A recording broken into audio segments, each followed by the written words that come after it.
In the name of the Father, the Son, and the Holy Spirit, Christ is in our midst. Here's a quote from St. Paisios of Mount Athos. Prayer which is not from the heart, but is made only by the mind, doesn't go any further. To pray with the heart, we must hurt. Just as when we hit our hand or some other part of our body, our noose is gathered to the point where we are hurting.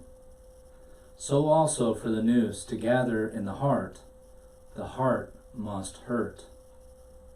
We should make the other's pain our own. We must love the other, must hurt for him, so that we can pray for him.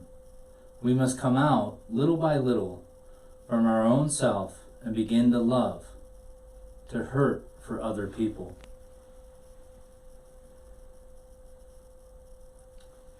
Elder Paisios' quote connects me to a reflection I was pondering this morning. One of the things to know is in our particular time with the virus going around, and as I mentioned in my reflection last week, is that in the chaos there are a lot of emotions that will come up within us. Emotions of despair, emotions of fear, frustration, judgment against others, a sense of powerlessness. And all of these emotions have to be dealt with on some level. In some cultures in the United States, the way that emotions are dealt with is that we push them down. We suppress them.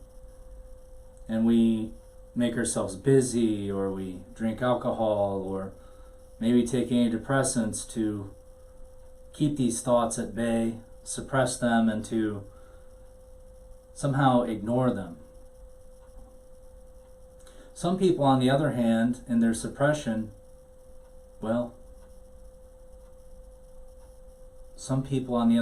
express them. But instead of expressing them in a centered way, in a thoughtful way, they simply think everything they feel is true and they bleed on everybody. So if there's fear in the environment, they pick up fear and they spread fear. Anxiety, they spread anxiety. And we infect each other with our emotional state all the time, of course. So what are we supposed to do with our intense feelings? And we should be having some intense feelings, being the magnitude of what we're presented nowadays as the threats.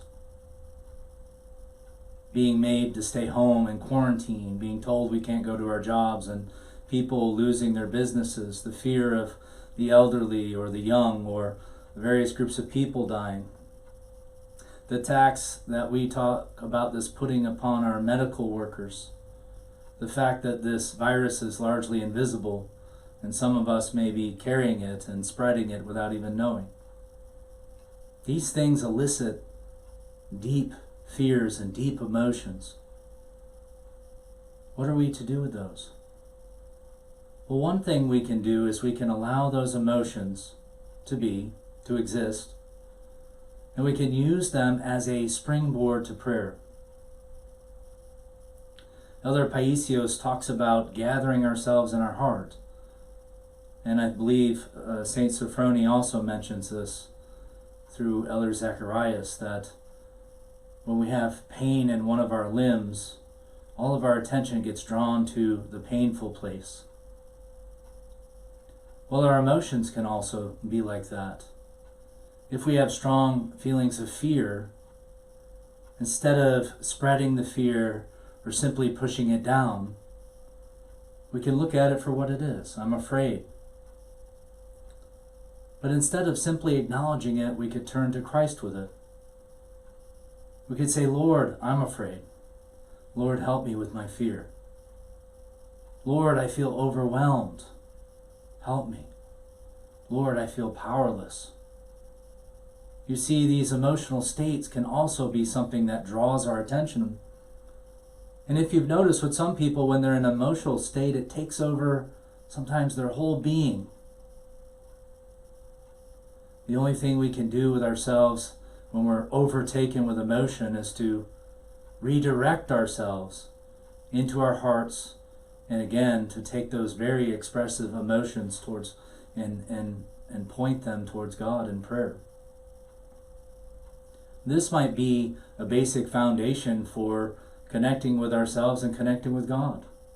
This is one way we could utilize this time to make a connection, a prayerful connection with God, is to take every thought and fear, emotion captive, and to offer it to Christ, to ask for His help, to ask for His help in bearing the feelings that we have, but also in guiding us during times of fear and chaos.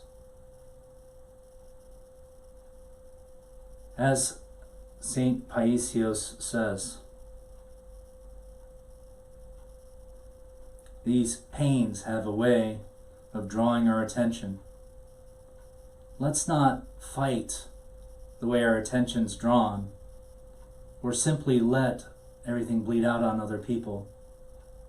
Let's instead use the focal point of our pain, our emotional fear, our fear for others, and to turn that into life-giving prayer. In the name of the Father, the Son, and the Holy Spirit, Christ is in our midst.